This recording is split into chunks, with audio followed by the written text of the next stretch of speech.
Hi, this is Dr. Fox, and this is part 1 of erythrocytes. In this video, we'll discuss the structure, composition, development, and function of red blood cells. We'll also discuss the importance of breathing oxygen to humans, and we'll discuss the structure, function, and development of hemoglobin. So let's start with the most populous formed element themselves, the erythrocytes. The red blood cells, the RBCs, whatever you want to call them. A rose by any other name would still smell as sweet. So erythrocytes are basically big bags of hemoglobin. Hemoglobin is a specialized heterotetramer. That's a special way of saying it's 4 peptide units that associate with one another, as we can see here, the center of which is a heme group. And heme, at its center, has iron. Now, hemoglobin is so ubiquitous within a red blood cell that it constitutes about 1/3 of the weight of a red blood cell. If you dehydrate that red blood cell, if you take away all of the water, hemoglobin constitutes 96% of its weight. So most of a red blood cell is hemoglobin, and that should give you a very large clue as to what red blood cells are all about. And that is moving around gases, and in particular oxygen, as we'll see. So there are approximately 280 million hemoglobin molecules per red blood cell. And there are approximately 4.8 to 5.4 million red blood cells per microliter of blood. So millions upon hundreds of millions of hemoglobin molecules per microliter of blood. An individual red blood cell, or an erythrocyte, is best described as a biconcave disc. So here we can see it kind of looking down upon it. We can see that there's a little dimple in it. So on its side, we can see that each side has a concavity. These discs are between 7 to 8 micrometers in diameter. And so that is just a little bit smaller than the average diameter of a capillary bed. So erythrocytes go through capillaries one at a time. Compared with other cells, erythrocytes are quite specialized. They are anucleate, which means that they don't have a nucleus. So there's no genome within them, at least of humans. Reptiles have nucleated red blood cells, but mammals, and especially humans, do not. They also lack mitochondria, so they're not going to be very requiring of energy within them. There's not a whole lot of physiological processes to be had within an erythrocyte. On average, an erythrocyte will last for about 120 days before it's filtered out by either the liver or the spleen. And your body is producing about 2 million of these erythrocytes per second. So we are gigantic red blood cell factories, always producing millions upon millions of these and bringing them out of commission after about 120 days or so. Why this is so important is the story of oxygen. Now, for probably as long as you can remember, you had some semblance of a notion that oxygen is important. It's a good chunk of the reason of why we breathe or ventilate. At a cellular level, oxygen is a terminal proton acceptor in the process of chemiosmosis. Chemiosmosis is a very complex and fancy process of your cell, specifically mitochondria within your cells, making adenosine triphosphate, or ATP. ATP is the currency for cellular energy. It's not the only game in town for energizing the cell, but it is the most important game in town for energizing the cell. Without ATP, metabolically active tissues could not perform all of their processes, and you would die. Now, there is a condition called hypoxemia. So hypo means below. Emia references something that's happening in the blood.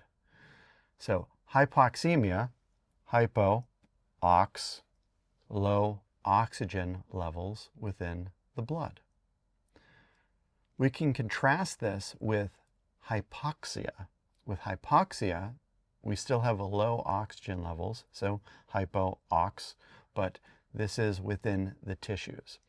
And it can be from a variety of causes.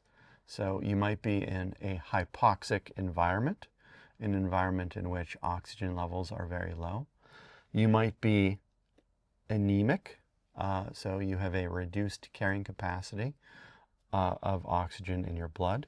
You might be ischemic, or you might be suffering ischemia, and that is a reduced blood flow to certain tissues. It might be the result of poisoning.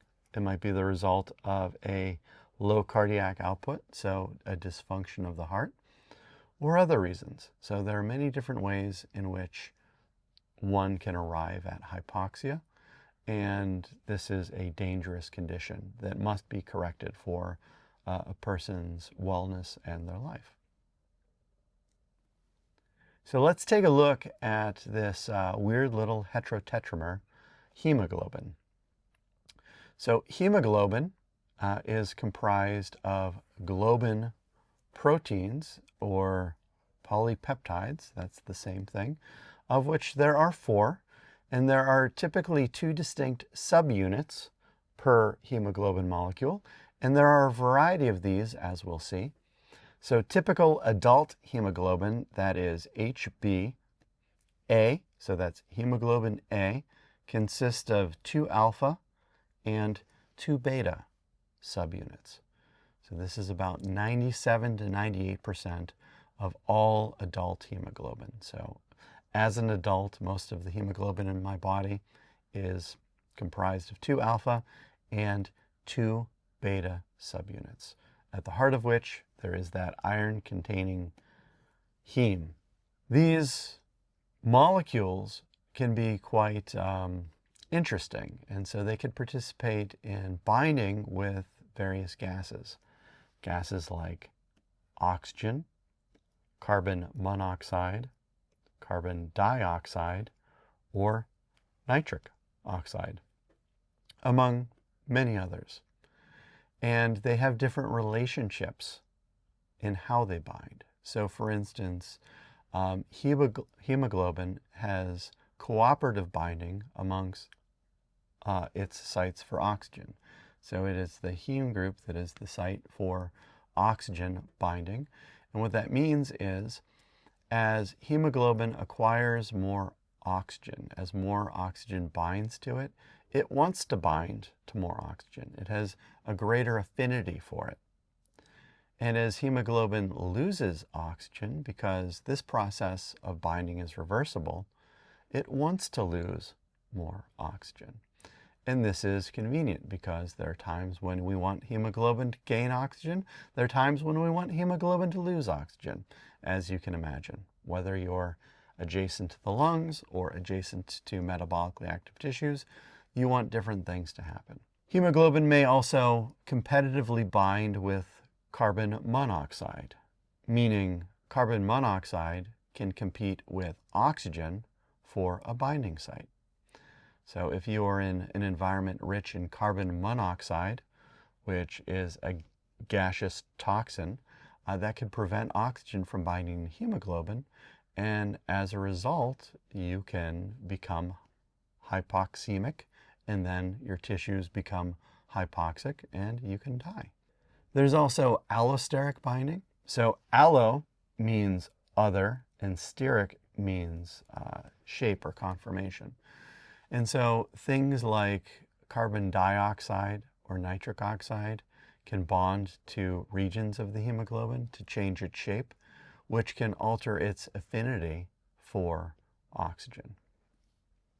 So over here on the right, we can see a graph, and this graph is that of the hemoglobin oxygen affinity curve. That is this S curve in the middle. And that shows the relationship between the partial pressure of oxygen here on the x-axis with how much hemoglobin is saturated on the y-axis from 0 to 100%.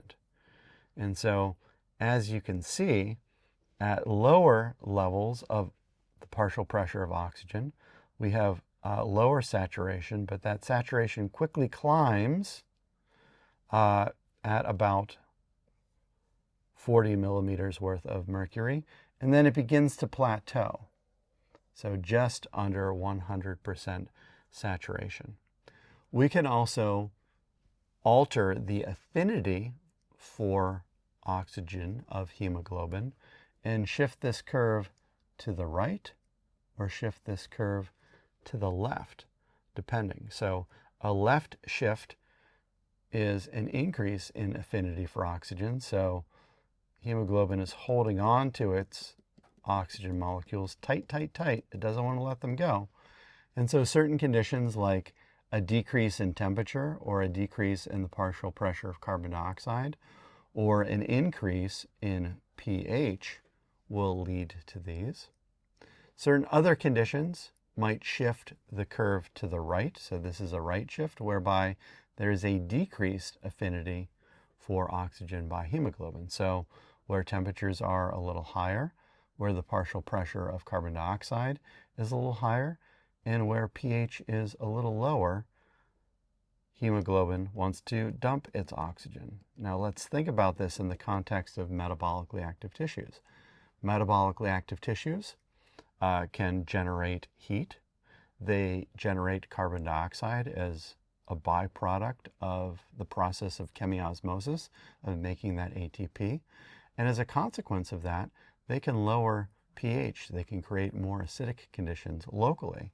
And so this is great news for your body's metabolically active tissues because hemoglobin wants to dump its oxygen adjacent to them. So as it's moving through those capillary beds, it gets rid of its oxygen. As it moves closer to the lungs, it wants a greater affinity for oxygen. It wants to pick up that oxygen and become loaded down with it. So this is such an elegant system, even though it's a little complex, and this is the reason why respiration has been such a success for us, evolutionarily speaking. So we've discussed the structure, composition, development, and function of red blood cells, as well as the importance of oxygen to humans.